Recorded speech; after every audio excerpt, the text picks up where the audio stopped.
Mr. David Bedford, former 10,000 metre. Please. I thought we agreed halfway through the interview you'd start this. I wouldn't do it without a beer. In that case, let's roll on. So, thank you for joining us tonight on Highgate, Parliament Hill. Why is tonight so important? Well, this is the second year of a concept that Ben and Highgate have put together to try and get more 10,000 metre races. There's almost no opportunity for anyone in the UK to run a 10,000 metre race anymore. There used to be lots of opportunities. So by bringing this together and having different levels for people who want to do personal bests, this is really a good idea. Great crowds here for this, which obviously helps the runners. The fact that crowds can come on the track makes it even more exciting for them.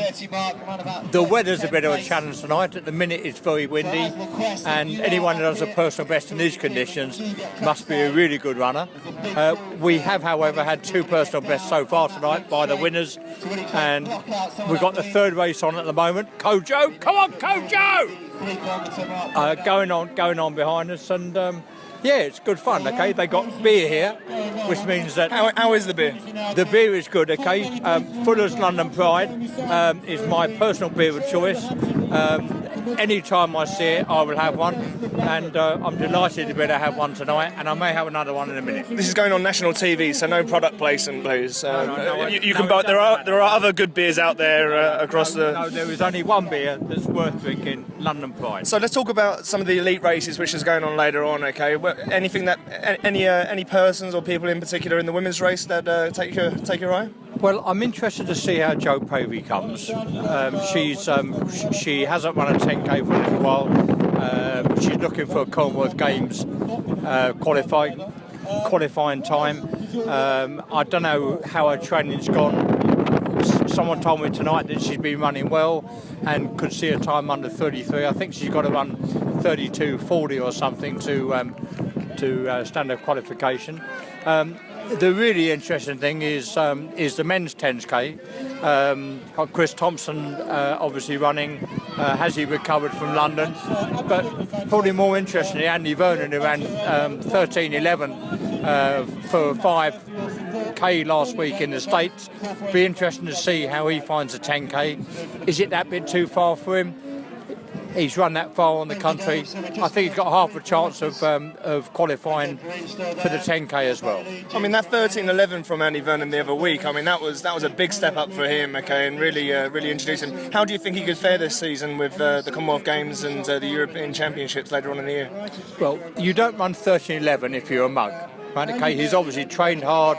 It's taken a little while coming. He's shown promise to run that fast for some time, but has not quite achieved that in the past. But 13:11 is a good time, and if he can do that first race out of the season, surely he can get under 13 minutes by the end of the summer.